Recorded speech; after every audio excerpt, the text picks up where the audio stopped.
កាន់ដូចដុំឥតគេបុកខ្ញុំអត់ចូលអត់ស្គាល់កុំធ្វើដូចស្និទ្ធរាប់ខ្ញុំបានរាប់ចោះស្អប់ខ្ញុំកុំចូលមកចិត្ត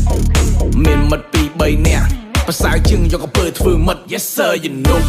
អ្នកអន់នៅតែអន់ហើយអន់នៅតែប៉ុណ្ណឹងអន់ទៀតទៅចឹង Yes sir you know ហ៊ានមកសម្ដីតែមិនដែរហ៊ានលុបខឹងខ្ញុំពេកតិចឯងសរសៃជាងខ្ញុំនៅស្ងៀមម៉ាស៊ីនវាឡើងឈ្ងៀមវាខំព្រូបានតែព្រូក្រៅរបអកមួយម្ដងចាំយើងស៊ីសងប្រូមកទៅរៀមភ័យខ្ញុំវយទៅជិតដូចហៅដី Miss call ដូចជា10ដងអត់អ្នកលើកអត់ដឹងថាថៃសង្ស័យរវល់លេងបិទពួនលេងអីចឹងលេងពួនក្រាបដី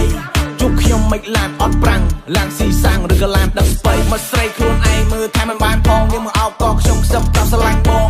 មុនចេញយើងមកលួចថាខ្ញុំថាខ្លួនខ្ញុំក៏អត់ត្រជាក់ដូចតែអ៊ូឡុងនាងក្បែរខ្ញុំត្រឹម5នាទីនាងមានអារម្មណ៍ដូចចោះសំរង